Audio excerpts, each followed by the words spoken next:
This episode of Marijuana Today Daily is brought to you by our friends over at Curaleaf, one of the nation's top multi-state cannabis operators with 49 local dispensaries, 14 cultivation sites, and 13 processing facilities, serving up more than 165,000 registered medical marijuana patients. Check them out over at curaleaf.com, spelled Curaleaf. Good morning, Marijuana Nation. It's Monday, November 18th, 2019, and you're tuned in to episode 842 of Marijuana Today Daily. I'm your host, Shay Gunther, and I'll be walking you through today's marijuana news and headlines. As always, we have a full and busy day of cannabis news in our hands, so let's jump right into it. Deborah Borchard over at Green Market Report thoroughly owns today's top headlines with all three stories up first. Leading off the Green Market Report trio is a look at the quarterly financial results released late last week by Canadian biggie Aurora Cannabis, which reported total revenues for the first fiscal quarter ending September 30th at $75.6 million Canadian, missing analysts' projected target by $17 million. Aurora's consumer cannabis business fell 33% over just the previous quarter. The stock market did not respond kindly to the news, and Friday was a fairly brutal day for Aurora's stock, which fell sharply and is today trading around the $2.50 a share range, off from a March high of around $10. You can swing over to Deb's story at Green Market Report for more here. Unfortunately, our second top headline, also picked up by Deborah, concerns another cannabis company's latest disappointing financial results. This time we have the green organic Dutchman, or TGOD, releasing its latest third quarter numbers, which had it seeing $2.53 million Canadian in revenue, off from analyst projections by $1.77 million. TGOD realized an overall loss of just over $20 million on the quarter, so I guess it's good that the company recently secured a new batch of $103 million in funding, as I just reported on. The company says it expects to hit cash flow positivity by the end of Q2 2020. All aboard the bummer train for our last top headline, as Deborah details plans announced on Friday by California multi-state operator MedMen to cut 20% of its workforce, or 190 people, as well as to cancel new store openings, dial down marketing and technology budgets by $20 million, and to sell off assets. Deb's reporting that MedMen claimed a $1 billion plus valuation back in May of 2018 when it first went public, but that Yahoo Finance now has the company at being worth just $170 million. Again, as with all of our top stories today, you can open up Deborah's story at Green Market Report for more details. As always, we have all the news we cover linked to on our website at mjtodaydaily.com. Those are our top stories for today. It's time for Marijuana Today Daily Headlines Blitz. Before we blitz out in headlines, let's quickly thank our sponsor, Curaleaf, one of the nation's top multi-state cannabis operators with 49 local dispensaries, 14 cultivation sites, and 13 processing facilities, serving up more than 165,000 registered medical marijuana patients. Curaleaf is proud to be a supporter of the Cannabis Veterans Project, which works to expand access to medical marijuana by military veteran patients. Take some time today to learn more about the Veterans Cannabis Project by opening up their website at vetscp.org, spelled VETSCP.org. Right now, you can sign a petition being organized by the activists at the Veterans Cannabis Project, calling on political leaders to open access to medical cannabis for military veteran patients. They're trying to get at least 20,000 signatures, so pop over to vetscp.org and lend your name to the cause. This one is important.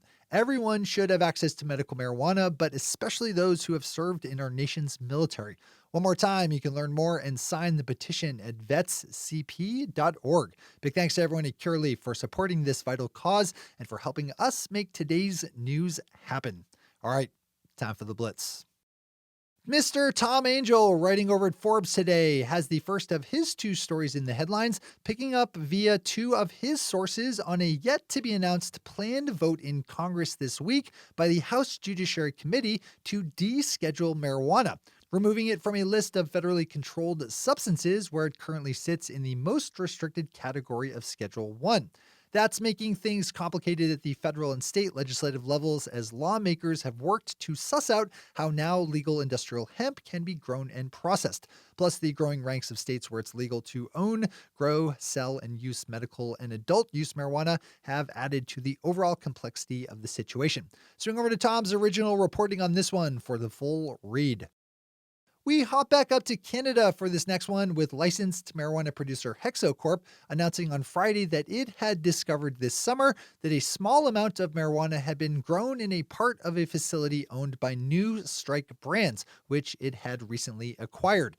The unlicensed grow had somehow been overlooked by New Strike and Health Canada inspectors and was subsequently collected and destroyed when found by Hexo, though the company said that a small amount had found its way to the retail market.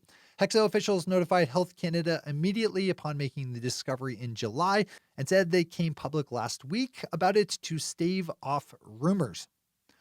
On Friday in Chicago, the city held a lottery for qualified local licensed medical marijuana dispensaries to select the spots where they would be allowed to open up adult use stores as adult use cannabis becomes legal in Illinois on January 1st.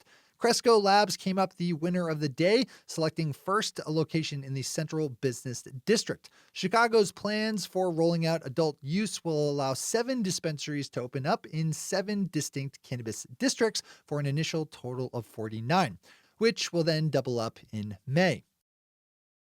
Kimberly Lawson over Marijuana Moments picked up on a new study finding that the daily use of CBD can lead to a decrease in the use of opioid pain medications in chronic pain patients after 8 weeks of use. Researchers had a pool of around 100 patients to work with and found that half reported using less opioids at the 8-week mark, and that 89% said that their overall quality of life had improved. Normally, we don't touch much on your standard marijuana-related crime story here at The Daily, with more of a focus on the bigger business and political scene, but this one grabbed my attention for it being a good example of how things should be handled.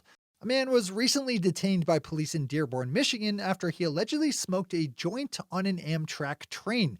But instead of being arrested, the man was instead driven by police to the bus station, where he bought a bus ticket to continue his journey to Chicago.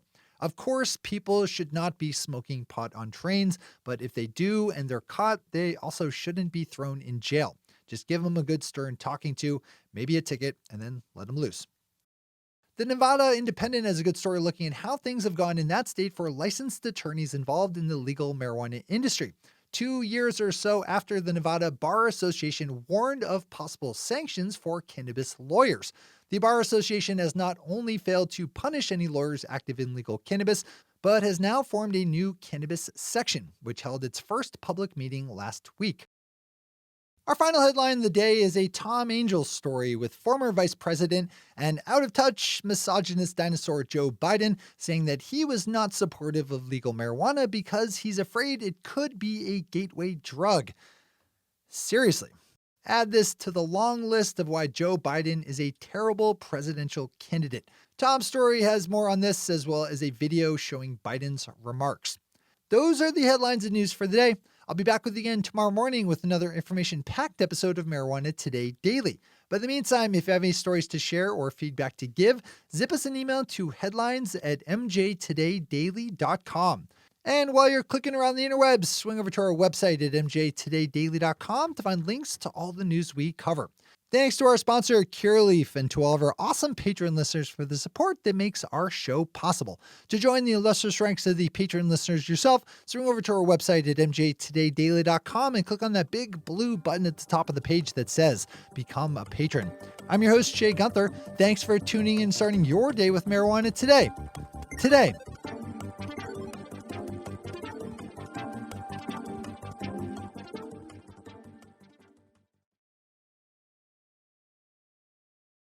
One take, Shay. One take.